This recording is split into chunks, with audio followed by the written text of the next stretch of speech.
Over the last 25 years, Rio Tinto's relationship with native title holders has changed quite substantially. The Mabo decision in 1992 was obviously a hallmark decision, and initially the mining industry was against it. Our then CEO of CRA, the predecessor to Rio Tinto, Leon Davis, decided to make a stance to go against convention, and in 1995 made an announcement to Australian Securities function that Rio Tinto incorporated and endorsed the Mabo decision and wanted to do partnerships with Indigenous people on whose lands we operate.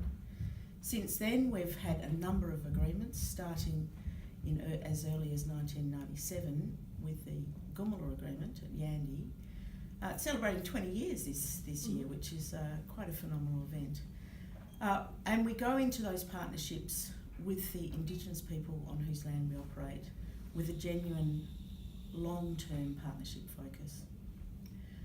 I think we've learnt over those 20 odd years. We've had a number of agreements, starting with exploration agreements, with agreements now covering all of our iron ore operations in the Pilbara. We've got agreements in almost every state of Australia, coal agreements in New South Wales and Queensland, the Weipa agreement with Wickwaya people for Weipa in the northwest Cape of Queensland. We've got other agreements in the Northern Territory for the Gove operations, ERA operations at Ranger. And we've actually learnt a lot in doing those agreements. We've learnt through partnerships, through the way we've negotiated those agreements, and in implementing the agreements, we've enriched every subsequent agreement.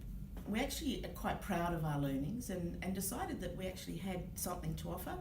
And so in March of last year, we actually published Why Agreements Matter. It's a publication we did in partnership with the University of Queensland, where we've outlined, it's a best practice guide. We've outlined what you need to do to think about preparing for the agreements, how you conduct the negotiation of agreements, but more importantly, how you implement those agreements. And I think Rio Tinto has benefited a lot from our agreements in terms of having good access to rich geological land, which is native title land, being able to operate effectively on that land. And we also believe our partners in those agreements, the Indigenous communities, have benefited.